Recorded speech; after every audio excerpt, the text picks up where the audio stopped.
Kigali a répondu au communiqué de Kinshasa qui dénonçait le refus de se retirer de ses positions conformément aux résolutions de Nairobi et de Luanda. Se faisant passer pour le porte-parole du M23, le pays de Paul Kagame confirme donc les accusations de soutien à ces rebelles. Soupçonné d'être de connivence avec Kigali, Fortuna Bisselele, ex-conseiller privé du président de la République, est transféré ce vendredi 20 janvier au parquet près la cour d'appel de Kinshasa-Gombe. Et à quelques jours de la fin de l'opération d'enrôlement des électeurs, aucune communication n'est faite du côté de la CENI, alors que des longs fils se constatent devant les centres d'enrôlement. Dossier de la rédaction à suivre.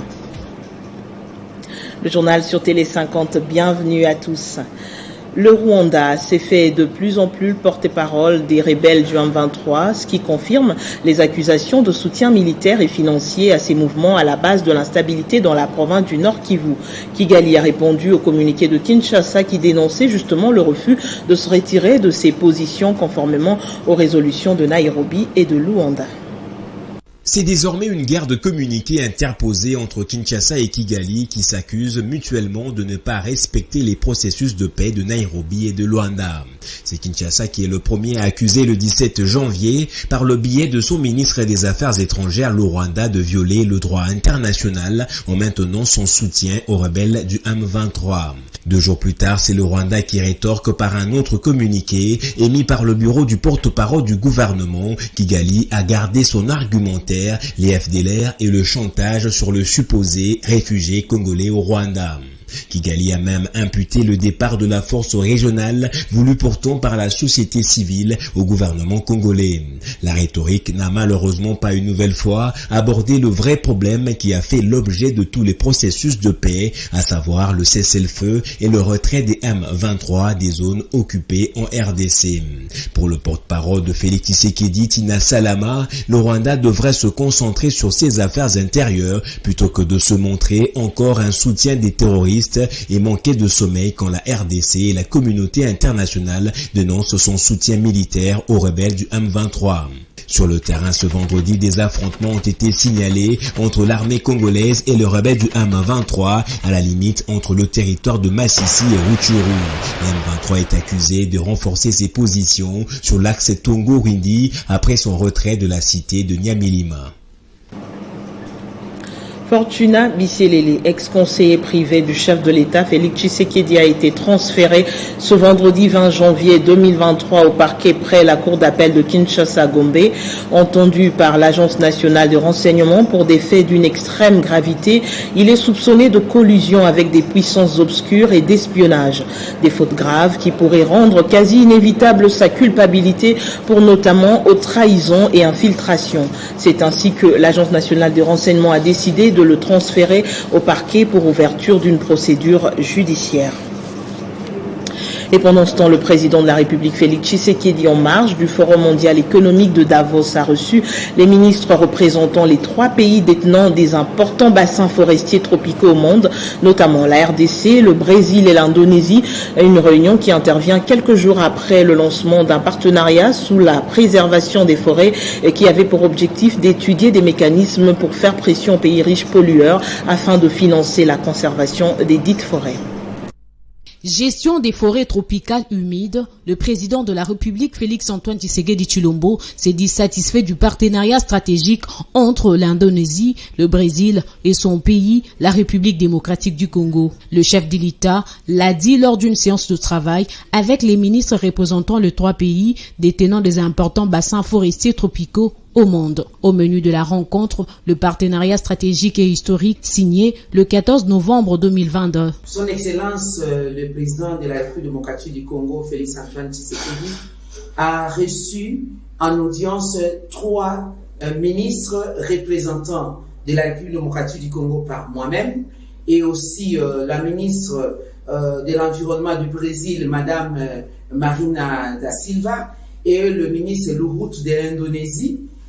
Parce que depuis le 14 novembre, les 3 pays ont signé un accord pour travailler ensemble, préserver, gérer le potentiel des ressources environnementales ensemble et aussi la transformation locale de leurs ressources naturelles parce que vous savez, le Brésil, les leaders du bassin de l'Amazonie, la RDC aussi a le leadership de potentiel dans le bassin du Congo, de la même manière que l'Indonésie. Nous avons le même défi, nous jouons le même rôle face aux enjeux du climat. Il était grand temps que ces pays puissent se mettre ensemble, non seulement à trois à leur niveau. Nous allons donc élargir la coopération sud-sud avec tous les autres pays du bassin.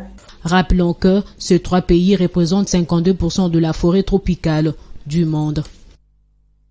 Après leur formation et transformation au sein du service national, les jeunes désœuvrés autrefois appelés Kuluna sont devenus bâtisseurs au service du développement du pays. Ce vendredi, ils ont procédé à la vente des farines de maïs aux agents de la fonction publique à un prix dérisoire, fruit de leur production. Après une longue formation au sein du service national, les anciens Kuluna, devenus des bâtisseurs et agents à part entière de cette structure d'appui au développement de la RDC, ne cessent de donner des résultats. Des milliers de tonnes de sacs de maïs de 25 kg vendus aux fonctionnaires de l'État au prix patriotique des 18 000 francs congolais. C'est le commandant de service national, le général-major Jean-Pierre Kassongo Kabwik, qui lance la vente. Le service national était quasiment mort. C'est la résurrection du service national. Le service national a été créé pour contribuer au développement, pour contribuer à la reconstruction, pour contribuer à l'autosuffisance alimentaire. C'est dans ce cadre-là que nous nous retrouvons aujourd'hui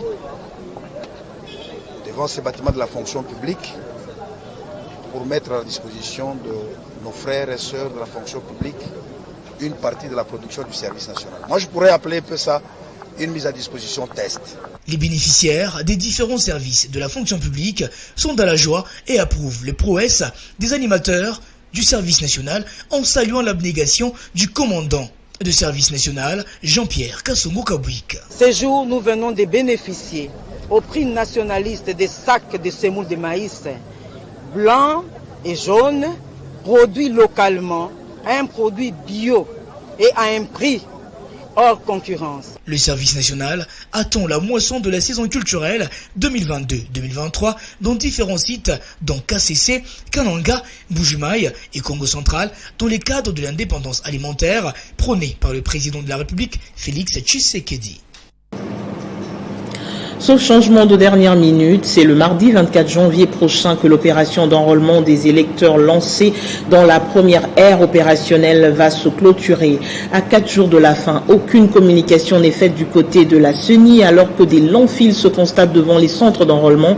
Le silence de la centrale électorale inquiète déjà des nombreux observateurs. Joint au téléphone, une équipe de cette institution d'appui à la démocratie affirme que le bureau est encore en congé de fin d'année. L'on devrait déjà avoir une idée estimative du nombre de personnes qui se sont fait enrôler à ces jours dans la première ère opérationnelle à une semaine de la clôture, mais la Commission électorale nationale indépendante donne l'impression de dormir du fait qu'elle ne communique pas suffisamment sur le déroulement de l'opération d'identification et d'enrôlement des électeurs. Déjà, nombreux observateurs s'interrogent sur la question de la prolongation des jours pour permettre à tout le monde d'avoir sa nouvelle carte d'électeur qui est officielle et la seule carte nationale d'identité congolaise. Est-ce une occasion pour la CENI de Kadima de donner raison à tous ceux qui doutent de sa crédibilité et exigent une commission électorale nationale indépendante, consensuelle, notamment l'opposition, par exemple, le Parti du peuple pour la reconstruction et la démocratie qui s'est dit non concerné par les processus électoraux en cours. Alors que l'inquiétude monte au sein de la classe politique et sociale, pendant ce temps, contactés au téléphone par notre rédaction, des sources proches de la Commission électorale nationale indépendante affirment que le bureau est en congé de fin d'année. Silence ou moquerie, les observateurs invitent la centrale électorale à avoir une communication permanente. En mission dans son fief, le ministre du Numérique Béran Kolongele a sillonné les différents villages du territoire de Boulungu dans le Kwilu pour sensibiliser la population sur le bien fondé d'avoir sa carte d'électeur qui fait office de carte provisoire d'identité. C'est un accueil chaleureux réservé à ce fils du terroir. Nous sommes dans le territoire de Boulungu, dans la province de Kwilu, concerné par l'opération d'identification et enrôlement des électeurs lancée par la centrale électorale. Je suis très heureux de me retrouver à Boulungu.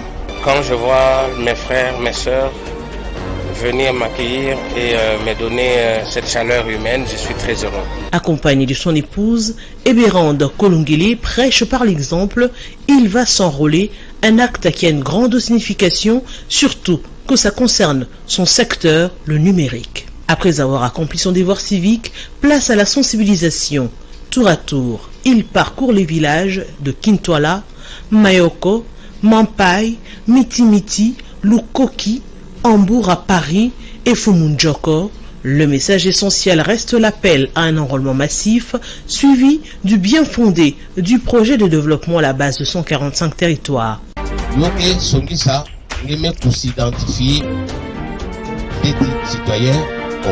Mission accomplie pour ce membre du gouvernement qui a mis en avant-plan la question électorale qui dépendra du numérique. Et de son côté, Christian Iyeni, secrétaire permanent du Parti de l'Unité nationale, dont Élisée Bokoumouana est autorité morale, a obtenu sa carte d'électeur au centre de la CENI, érigée à l'école EP5 Notre-Dame d'Afrique, Lemba Foire. Satisfait de la procédure, il invite les Congolais à un enrôlement massif. Accompagné des jeunes et cadres du Parti de l'Unité nationale et de la population du district du Moamba, Christian Iyeni Ngulu, secrétaire permanent du Puna, est allé s'acquitter de son devoir civique. À son arrivée au centre de l'école EP5 Notre-Dame d'Afrique à Lemba Foire, sous les animations des membres du Puna, Christian Iyeni, bien accueilli par le personnel de la CENI, a rempli toutes les formalités requises de l'enregistrement à la capture jusqu'à l'obtention de sa carte d'électeur. Satisfait de la procédure, il invite la population du Moamba et les membres du Puna à un enrôlement massif. Je tiens premièrement à féliciter les agents de la CENI de la qualité du travail dont ils font montre, aux agents de la police nationale congolaise commis aux différents centres d'enrôlement, du calme qui règne dans tous les bureaux d'enrôlement. Preuve à l'appui, chère base, j'ai prêché l'exemple. Je viens de m'enrôler et j'ai rempli mon devoir civique. Alors, la population congolaise ne jure qu'au renouvellement de la classe politique. Alors comment y parvenir? C'est par ces processus nobles que tous les Congolais sont concernés. Alors sur ce, j'appelle toute la population de Moamba à s'enrôler massivement afin d'élire ses dirigeants pour les élections de 2023. Le PANU, parti politique cher au vice-ministre du budget Élisée Bokoumouana Maposo, qui prône l'unité nationale et le développement du pays en soutenant les actions du chef de l'État, Félix Antoine Tshisekedi Tshilombo. C'est vraisemblablement l'assistance la plus considérable depuis la tragique inondation de fin d'année dernière. Avec son partenaire, l'église de Jésus-Christ des Saints des Derniers Jours, l'Asbel Women of Faith était au chevet des victimes des pluies diluviennes du 13 décembre dernier. Au total, c'est 820 ménages qui ont bénéficié de l'aide humanitaire de l'association. Commentaire de Gaëtan Koubabourandi. C'est un travail de fond qui est organisé en amont par une équipe dédiée. Recenser tous les sinistrés des communes les plus touchées, 5 seront parcourus, à savoir Bandalungwa, Ngaliema, Limete, Mongafula, où plus de 800 familles seront identifiées. La remise de l'assistance, elle, sera organisée en 2 temps. D'abord à la maison communale des Bandalungwa le mercredi et le jour suivant à la maison communale de Mongafula. Les bénéficiaires qui ont reçu des vivres et des non-vivres se sont montrés très reconnaissants.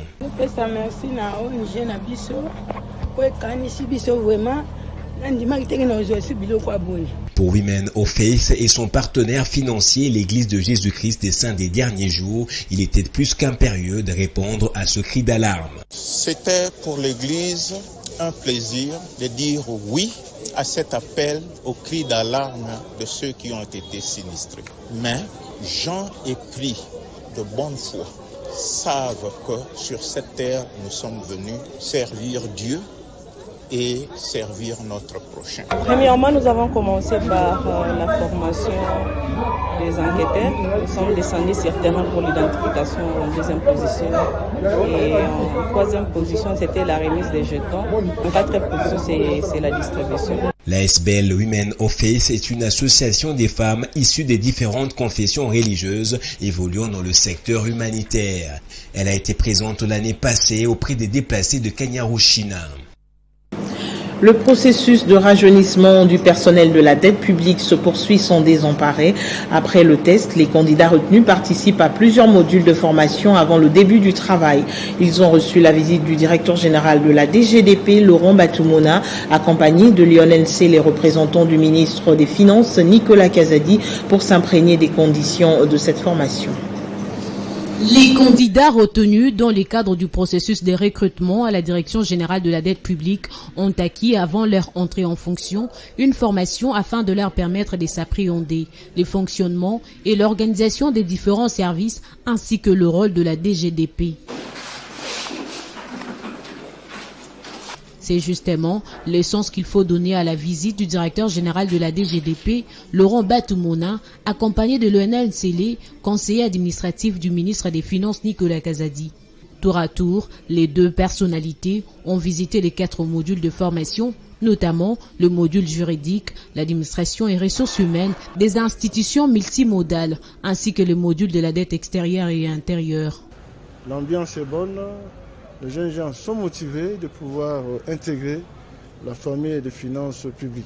Nous pensons que l'ABN a fait une meilleure sélection parce que nos experts, c'est-à-dire nos directeurs, c'est un démarrage qu'ils viennent d'opérer maintenant pour une mise en train de ce que nous faisons au sein de la DGDP. Et la grande formation va démarrer bientôt à travers le même cabinet qui pourra approfondir ces différentes matières qui concernent les filières, évidemment accompagnés par nos différents directeurs de département, directeurs chefs de service. Pour rappel, la DGDP est le premier conseiller du gouvernement en matière de l'endettement interne ou externe. Arrivée à la tête des lignes maritimes congolaises le 16 septembre 2022, l'équipe Mukendi a totalisé le 26 décembre dernier 100 jours de gestion et de relance de l'entreprise. Au lendemain de leur prise de fonction, Jean-Claude Mukendi Mbiyamwenza et Gisèle Mboissiem Mbiong, respectivement directeur général et directeur général adjoint, ce duo qui patronne la direction générale de LMC s'est résolument mis au travail, ne ménageant aucun effort pour le redressement et la relance du géant des mers. La direction générale de LMC tient ainsi à élargir son périmètre d'intervention dans la chaîne logistique afin de montrer son rayonnement au sein des entreprises du portefeuille et solliciter son ancrage dans la desserte de la RDC à l'import tout comme à l'export. Au nombre de ces grandes réalisations enregistrées en 100 jours de gestion, il y a lieu de citer la vulgarisation de la vision managériale, la visite de travail au Congo central. Sur place, le patron de l'armement national a invité l'ensemble du personnel à s'approprier la nouvelle politique managériale du LMC. Et puis on parle de la visite à la direction régionale du Katanga à Lubumbashi. La numéro 2 du géant des mers a également mené, sous le management de J.C. Mukendi, des démarches à l'Assemblée nationale pour une subvention d'équipement au budget de l'État 2023 pour l'acquisition des navires en propre. Il convient donc de dire qu'au bout de 100 jours de gestion de l'équipe Mukendi, la société Ligne Maritime Congolaise SA est bien lancée sur la voie de son réveil pluridimensionnel et pourquoi pas contribuer ainsi significativement au développement socio-économique du pays. On va être dans le domaine du transport. Dans le cadre des préparatifs de la deuxième phase de l'audit USOAP 2023, le ministre intérimaire des Transports, Voies de Communication et Désenclavement marqué qu'il a présidé une séance de travail avec les autres services du secteur de transport aérien, dont la RVA, le BPA et la Metelsat. Pour cette deuxième phase, l'objectif du gouvernement congolais est bien d'être coté dans le domaine d'enquête et d'incidents d'aviation, ainsi que celui de services de navigation aérienne. Dans le cadre des préparatifs de la deuxième phase de l'audit USOAP 2023, qui aura lieu du 1er au 10 février prochain, le ministre intérimaire de Transport, Voies des Communications et Désenclavement, Marc Ekila Likombo, a présidé une séance de travail jeudi 19 janvier à la direction générale de l'AAC avec les autres services du secteur de transport aérien, dont la RVA, les BPA et la Meltesat. Pour cette deuxième phase, l'objectif du gouvernement congolais est simple, être bien coté dans le domaine d'enquête et incidents d'aviation et celui des services de navigation aérienne. La RDC espère ainsi atteindre une marge globale de 75% des conditions recommandées par les plans mondiaux pour la sécurité aérienne de l'Organisation de l'aviation civile internationale, OACI. Cela permettra de consolider les résultats provisoires obtenus lors de la première phase. Dans un autre registre, le ministre intérimaire des Transports s'est entretenu avec les membres de la commission de pilotage des déviations de la voie ferrée sur la concession des Teke Fungurume Mining en vue de s'assurer de l'évolution des travaux en présence des représentants de la SNCC et Gazebo, l'entreprise en charge de l'exécution des travaux. Constant Omari Selimani, qui préside la commission des pilotages de ces travaux, en donne la teneur des échanges. Demain, le comité de pilotage sera de nouveau sur Lubumbashi et à Fungurume, au chantier, pour pouvoir y effectuer une mission technique. Au terme de laquelle mission technique, nous nous reverrons encore avec le ministre. Mais la réaction était largement positive. Le ministre a approuvé notre démarche. Il a approuvé nos propositions, il y a adhéré et nous a chargé de continuer et que nous accompagner dans cette exercice. Maître Marqué Kila entend donner un coup de pouce afin que ce grand projet soit finalisé dans un délai raisonnable.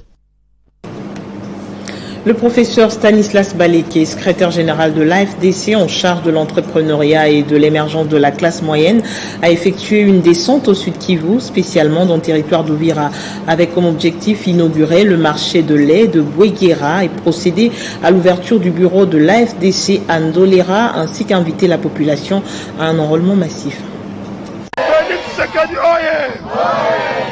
Accueilli en véritable fils du terroir par les femmes, hommes et enfants d'Uvira, dans son périple au Sud Kivu, le professeur ordinaire Rogoudou Kabaleke Stanislas, secrétaire national en charge de l'entrepreneuriat et émergence de la classe moyenne de l'AFDCA, parti cher à Modeste Bahati Lukwebo, a de prime abord visité les bureaux de sa famille politique à Kamanyola avant de se rendre à Katogota, ensuite à Luvungi, accompagné de milliers d'habitants mobilisés qu'il a appelé à un enrôlement massif et à soutenir le FRDC qui sont au front. Je demande à la population d'Uvira de s'enrôler massivement pour que le territoire d'Uvira puisse retrouver son seuil et que nous puissions retrouver notre place normale au sein de l'Assemblée nationale. Stanislas Baleke a en outre inauguré dans la plaine de Ruzizi le marché de lait de Bouéguera à la satisfaction des vendeurs qui l'ont triomphalement porté et ovationné pour cette œuvre qui vise à améliorer leurs conditions de travail et booster l'entrepreneuriat de femmes de Bouéguera. Je m'engage avec le peu que je puisse avoir sur fonds propres de procéder à l'amélioration des conditions de vie et de travail de nos mamans dans les marchés et surtout aussi des jeunes. Et voilà pourquoi j'ai lancé cette construction du marché de Luberizi.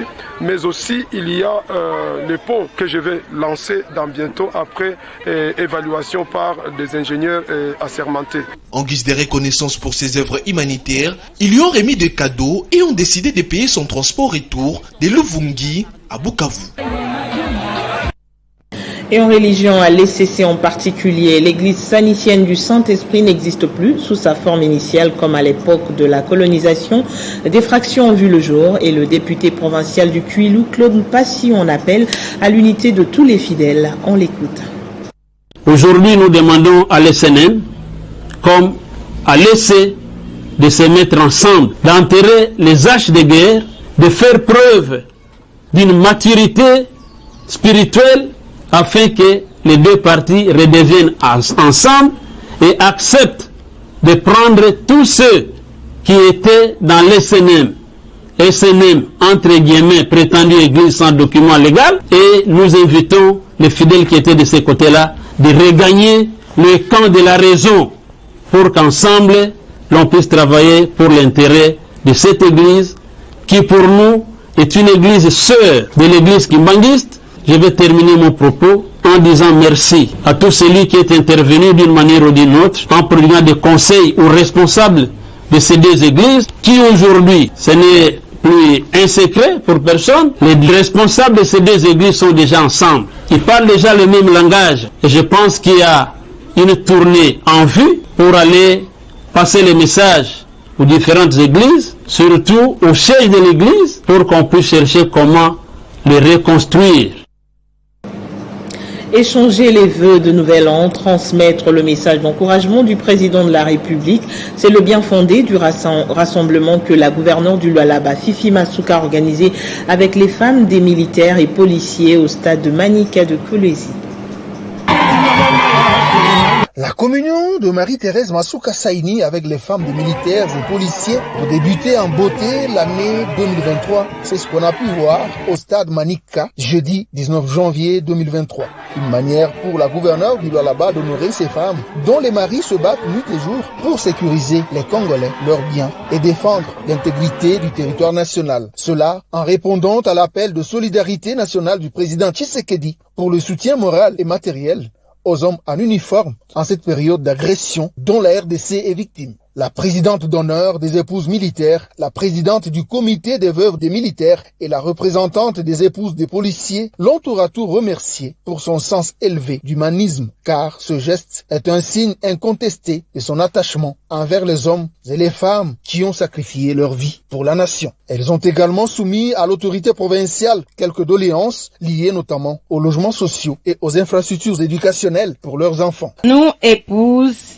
militaires de la garnison du Lualaba, exprimons notre gratitude à ces gestes significatifs et aussi louables qui marquent la communion de son Excellence Madame le Gouverneur avec les hommes en uniforme et leurs dépendants. Sans aller par 4 chemins, la gouverneure de province a promis de répondre à leurs desiderata dans un avenir proche. Yote munasoma minaishikia. Même exercice à l'Institut supérieur de commerce de Kinshasa IEC. Les travailleurs se sont retrouvés autour d'un verre pour célébrer le bilan de l'année 2022 qu'ils jugent positif, mais également pour entrevoir des projets nouveaux. Émile Kassongo, directeur général de cet alma mater, a profité de l'occasion pour remercier l'ensemble du personnel. À l'occasion des fêtes de fin d'année et de Nouvel An, l'Institut supérieur de commerce de Kinshasa a organisé la cérémonie de l'échange de vœux. Dans son mot, le directeur général de l'IEC a fait savoir que l'entente, l'unité, la paix, la détermination et une ambiance bonne ont régné tout au long de l'année dernière. Je pense qu'ici, à l'IEC, moi-même ainsi que l'ensemble du comité de gestion qui est ici, nous avons rencontré les 3 missions que l'État nous a confiées, dès l'enseignement. Nous avons été dans les calendriers académiques. C'est un grand défi, c'est une grande performance parce que c'est pas évident. Nous avons pris les choses en main au mois de mars seulement. Au niveau de la recherche, il y a un travail qui a été abattu, notamment des conférences, des séminaires, mais aussi des publications. La cérémonie a permis au personnel de l'Institut supérieur de commerce de Kinshasa d'échanger sur la marche passée et présente. Perspective de cette année, c'est une année décisive, c'est un tournant, parce qu'en cette année, nous sommes en train de travailler pour qu'elle soit instaurée la première école doctorale ici à l'IEC. Nous avons un défi majeur, c'est de renouveler la relève. Or, nous n'avons pas une école doctorale ici, nous sommes obligés d'envoyer nos chercheurs à l'étranger ou de recourir en attendant à des professeurs visiteurs. Signalons que, tout en reconnaissant que beaucoup reste à faire, le DG de l'IEC s'est réjoui d'avoir produit un travail de qualité durant l'année 2022 et a promis de relever les défis qui l'attendent en 2023. Place au rappel des principaux titres. Kigali a répondu au communiqué de Kinshasa qui dénonçait le refus de se retirer de ses positions conformément aux résolutions de Nairobi et de Luanda. Se faisant passer pour le porte-parole du M23, le pays de Paul Kagame confirme donc les accusations de soutien à ces rebelles. Soupçonné d'être de connivence avec Kigali, Fortuna Bisselele, ex-conseiller privé du président de la République, est transféré ce vendredi 20 janvier au parquet près la cour d'appel de Kinshasa-Gombe. Et à quelques jours de la fin de l'opération d'enrôlement des électeurs, aucune communication n'est faite du côté de la CENI, alors que des longs fils se constatent devant les centres d'enrôlement. Le dossier de la rédaction, vous avez suivi dans ce journal. Et c'est la fin de ce journal. Merci de l'avoir suivi. Le prochain, c'est dans moins d'une heure. Restez avec nous.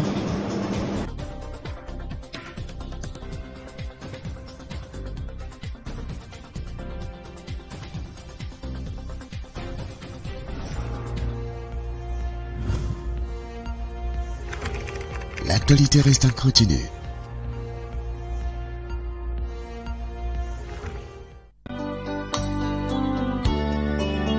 Communiqué nécrologique, la grande famille Camboy a le profond regret d'annoncer à tous les frères, sœurs et compagnons d'armes le décès de leur père, oncle, grand-père, beau-père, le général de brigade retraité Daniel Camboy Chinaweji, admis dans l'ordre national Héros nationaux Kabila Lumumba, au grade des grands officiers et compagnons d'Mz Laurent Désiré Kabila, décès survenu le jeudi 12 janvier 2023 à la clinique Ngalema.